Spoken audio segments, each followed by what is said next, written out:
Hello and welcome to Comcast Newsmakers. I'm your host, Talor Whitaker. And today we're discussing a broad range of topics from the 2019 Indiana Legislative session. And joining me now with her take is Representative Melanie Wright. Welcome. Hey, thank you, Talor. And congratulations, you are one of the 17 women now in the majority of the House Democratic caucus. How does it feel to be a part of that history? Oh, it's amazing. I thought it was amazing when I came in my first term, but to actually be in the majority of women, it truly sets a precedence. I'm so excited. And at a federal level, it kind of jives. I mean, Indiana's right up there with the amount of women coming into public service and being a part of government at every level. Yes. So I've often awesome. heard that women come in to be problem solvers, so Yes. I'm excited about that. And I found that with my colleagues. Yeah, well, and that's interesting. Now that there is a majority, do you think that there is going to be a different way of approaching legislation? I mean, women bring a different perspective, right? They do. I feel like we actively seek compromise, and so that's the exciting part of it. Yes. So. Indiana is a state that works, so we like compromise, we like bipartisan work. We're good at it. I love it. Compromise is good.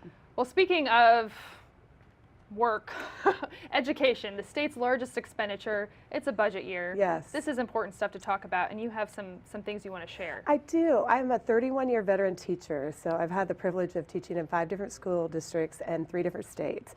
And so with this, I just bring my perspective down here on education.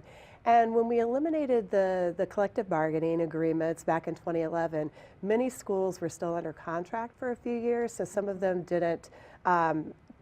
were not released from their contract until 2015, sometimes 2018.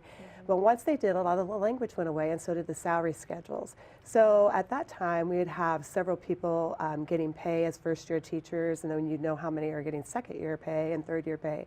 You could budget appropriately as a school corporation. But now the pay scales are all over, and they're scattered, and the student test scores are tied to teacher evaluations. And so that differentiates the pay all over the place, and so it's hard to gather that data, and then therefore it's hard to address in the budget. Yeah, and I mean, different districts need different things. Schools vary from place to place, but as a teacher yourself, you look at this. How does that make you feel? What like comes to mind? So it's very restraining right now to be a teacher. It's very micromanaged. I just feel like if we are going to really implement some great change, we should take the things that are working in Indiana and tweak the things that we know are going to help the students. And so right now we're teaching a lot of things below grade level when they're not developmentally appropriate, and the kids are just not ready. So as a result, we're seeing a lot of behavioral, social, and emotional issues emerge that we've not seen, and it's really ramped up in the past 5 years. Interesting. And speaking of that 5-year mark, I understand that from the time a teacher leaves college to that first 5-year mark, there's like an 80% dropout rate. Yes. Which is horrifying. I mean, and sad, to be honest. But there's a mix of pay, culture maybe, that kind of goes into that decision, is there not? Well, and part of any good school system is just having teachers from different experience levels so that we can all feed each other and help each other as well.